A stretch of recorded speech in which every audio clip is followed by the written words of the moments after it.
Assalamualaikum warahmatullahi wabarakatuh. Bagaimana kabar kalian semua? Kakak doakan semoga kalian semua sehat walafiat. Berjumpa kembali bersama Kak Ardi, channel Kak Ardi Sang Pembelajar. Pada kesempatan hari ini kita akan mempelajari tentang perkembangbiakan tumbuh-tumbuhan. Teman-teman semua sudah mengetahui apa itu perkembangbiakan. Perkembangbiakan adalah kemampuan makhluk hidup untuk menghasilkan keturunan. Tujuan dari perkembangbiakan ialah melestarikan dirinya agar tidak punah. Pada tumbuh-tumbuhan, perkembangbiakan dapat dilakukan dengan dua cara. Yang pertama, perkembangbiakan secara generatif atau secara kawin. Yang kedua, perkembangbiakan secara vegetatif atau tidak kawin. Perkembangbiakan generatif ditandai dengan adanya bunga. Maka kita akan mempelajari bagian-bagian dari bunga. Bunga memiliki bagian-bagian yang terdiri dari mahkota bunga, tangkai bunga, kelopak bunga, benang sari, putik, dan lain sebagainya. Berikut kakak akan jelaskan satu persatu mengenai fungsi-fungsinya. Yang pertama ialah mahkota bunga, berfungsi untuk memperindah, mempercantik, ataupun menarik perhatian serangga-serangga untuk membantu proses penyerbukan. Yang kedua, kelopak bunga. Kelopak bunga berfungsi untuk melindungi mahkota bunga saat masih menguncup. Yang selanjutnya yaitu benang sari. Benang sari adalah alat kelamin jantan pada tumbuh-tumbuhan. Pada benang sari terdapat kepala sari. Pada kepala sari terdapat serbuk sari yang nanti akan jatuh kepada kepala putik pada saat penyerbukan. Selanjutnya ada yang dinamakan putik. Putik adalah alat kelamin betina pada tumbuh-tumbuhan. Bagian-bagian putik ada kepala putik, ada tangkai putik, dan selanjutnya ada juga bakal biji. Bakal biji berfungsi untuk sebagai tempat bertemunya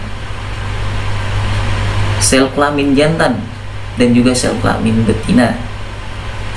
Dan selanjutnya ada namanya tangkai bunga. Fungsi tangkai bunga untuk menopang bagian bunga dan juga sebagai penghubung antara ranting dengan bunga. Selanjutnya, agar lebih paham lagi tentang perkembangbiakan generatif, kita lihat video berikut ini.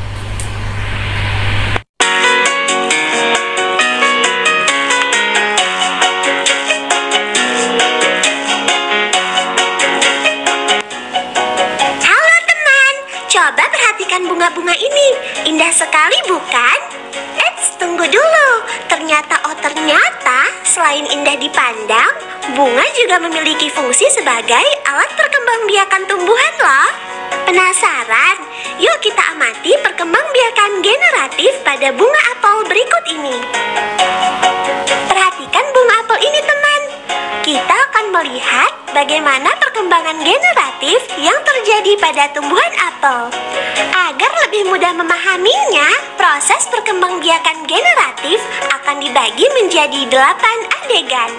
Tekan satu persatu berurutan untuk mengetahui proses perkembangbiakan generatif pada tumbuhan. Tekan tombol di ujung kanan apabila kamu ingin melihatnya secara otomatis. Proses perkembangbiakan diawali dengan jatuhnya serbuk sari di kepala putik. Proses ini biasa disebut dengan penyerbukan. Serbuk sari kemudian berkecambah membentuk buluh serbuk sari. Di dalam buluh serbuk sari tersebut terdapat 1 inti vegetatif dan 2 inti generatif.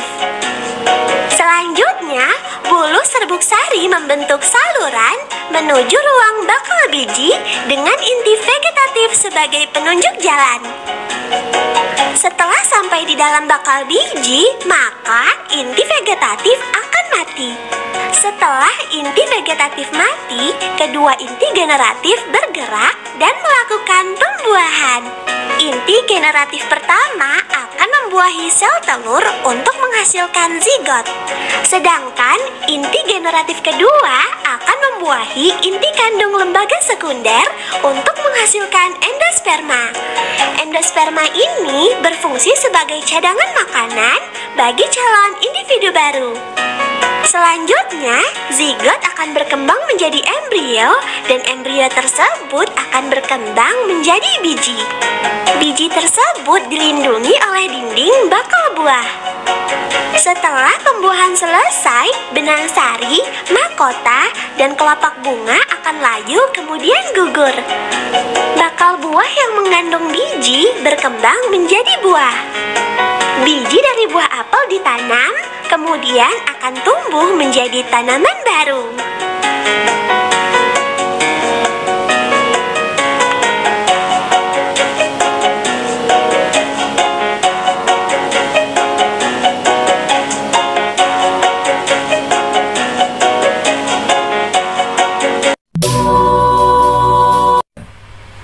Bunga dapat dikelompokkan menjadi beberapa jenis. Yang pertama berdasarkan kelengkapan bagian-bagian dari bunga. Pengelompokan ini dibagi menjadi dua bagian, yaitu bunga lengkap dan juga bunga tidak lengkap. Bunga lengkap ialah bunga yang memiliki benang sari, putik, kelopak bunga, dan juga mahkota bunga. Selanjutnya, bunga tidak lengkap. Bunga tidak lengkap ialah bunga yang dia tidak memiliki salah satu di antara 4 bagian tersebut. Bisa jadi dia tidak memiliki benang sari, atau tidak memiliki putik, atau tidak memiliki mahkota bunga, atau tidak memiliki kelopak bunga. Bunga yang tergolong bunga tidak lengkap contohnya ialah bunga asoka, bunga jagung, bunga kelapa, dan lain-lain.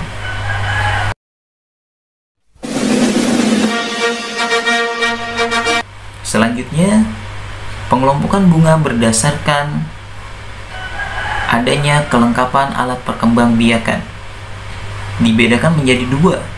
Yang pertama bunga sempurna dan yang kedua bunga tidak sempurna. Bunga sempurna ialah bunga yang memiliki 2 alat kelamin dalam satu bunga, yaitu dia memiliki benang sari dan juga memiliki putik. Contoh bunga yang termasuk bunga sempurna ialah bunga asoka, bunga matahari. Yang selanjutnya ialah bunga tidak sempurna. Bunga tidak sempurna ialah bunga yang tidak memiliki salah satunya, yaitu tidak memiliki benang sari atau tidak memiliki putik. Contoh tumbuh-tumbuhan yang termasuk dalam bunga tidak sempurna ialah bunga pohon salak, bunga pohon vanili, dan lain sebagainya. Itulah pengelompokan bunga. Dapat disimpulkan bahwa sebuah bunga bisa dikatakan bunga lengkap jika memiliki benang sari, putik, kelopak bunga, dan mahkota bunga. Dan bunga dapat dikatakan disebut bunga tidak lengkap jika dia tidak memiliki salah satu di antara 4 bagian tersebut. Entah dia tidak memiliki benang sari, atau dia tidak memiliki putik, atau dia tidak memiliki mahkota bunga, atau dia tidak memiliki kelopak bunga. Dan bunga bisa dikatakan bunga sempurna andaikan dalam bunga tersebut memiliki 2 kelamin, yaitu benang sari dan juga putik. Dan bunga dikatakan bunga tidak sempurna jika dalam bunga tersebut hanya memiliki salah satu kelamin saja, misalkan hanya memiliki benang sari atau hanya memiliki putik saja, dapat disimpulkan bahwa bunga lengkap sudah pasti adalah bunga sempurna. Tapi bunga sempurna belum tentu dia adalah bunga lengkap. Sebagai contoh, bunga asoka. Bunga asoka dia termasuk bunga sempurna, tetapi dia tidak termasuk bunga lengkap. Itu salah satu contohnya. Karena pada bunga asoka dia memiliki benang sari dan juga putik, maka bisa dikatakan dia adalah bunga sempurna. Tapi pada asoka dia tidak memiliki, bisa jadi dia tidak memiliki kelopak bunga atau dia tidak memiliki mahkota bunga, sehingga dikatakan bunga asoka ini adalah bunga tidak lengkap. Jadi tidak termasuk bunga lengkap dia. Jenis-jenis penyerbukan. Jenis-jenis penyerbukan dibedakan menjadi: yang pertama, penyerbukan yang dibantu oleh faktor luar. Penyerbukan yang dibantu oleh faktor luar dibedakan menjadi beberapa penyerbukan. Yang pertama, penyerbukan anemogami. Penyerbukan anemogami ialah penyerbukan yang dibantu oleh angin. Penyerbukan anemogami memiliki ciri-ciri. Yang pertama, bunganya biasanya berukuran kecil. Yang kedua, mahkota bunga berukuran kecil atau kadang-kadang tidak memiliki mahkota bunga. Andaikan memiliki mahkota bunga, biasanya warnanya tidak begitu mencolok atau biasanya warnanya warna hijau. Yang ketiga, baunya tidak menyengat, warnanya kurang menarik, dan dia tidak menghasilkan nektar. Nektar itu ialah zat madu yang dihasilkan oleh bunga. Yang keempat, serbuk sarinya itu biasanya sangat ringan dan juga kering, sehingga mudah terbawa oleh angin ketika tertiup. Yang berikutnya, ciri-ciri berikutnya, biasanya kepala sarinya mudah digoyang. Dan ciri-ciri berikutnya lagi ialah putiknya biasanya memiliki bulu. Dan yang terakhir ialah tangkai sarinya panjang. Contoh bunga yang termasuk dibantu oleh angin ialah bunga kelapa, bunga jagung, dan juga rumput-rumputan dan lain-lain. Selanjutnya ialah penyerbukan yang dibantu oleh hewan atau biasa disebut dengan zoidiogami. Ciri-ciri penyerbukan yang dibantu oleh hewan ialah: yang pertama, mahkotanya berukuran besar dan warnanya sangat mencolok sehingga menarik perhatian dari para serangga. Yang kedua ialah biasanya memiliki bau yang khas sehingga menarik perhatian serangga. Yang ketiga, biasanya serbuk sarinya itu lengket. Yang keempat, biasanya putiknya pun juga lengket. Dan contoh yang termasuk penyerbukan zoidiogami ialah bunga aster, bunga mawar, bunga anggrek, dan lain sebagainya. Selanjutnya ialah penyerbukan yang dibantu oleh air atau biasa disebut dengan hidrogami. Penyerbukan yang dibantu oleh air biasanya berasal dari rintikan hujan atau biasanya juga percikan air. Contoh tumbuh-tumbuhan yang penyerbukannya dibantu oleh air ialah hidra, eceng gondok, teratai, dan lain sebagainya. Dan terakhir, penyerbukan yang dibantu oleh manusia atau biasa disebut dengan antropogami. Penyerbukan yang dibantu oleh manusia terjadi pada bunga yang dia tidak bisa melakukan penyerbukan sendiri dan bahkan sulit. Contohnya, penyerbukan yang dibantu oleh manusia ialah pada bunga anggrek dan juga bunga vanili dan masih banyak lain-lainnya. Itulah beberapa jenis penyerbukan berdasarkan faktor luar yang membantunya. Selanjutnya, penyerbukan berdasarkan serbuk sarinya dibedakan menjadi 4 jenis. Yang pertama ialah penyerbukan sendiri.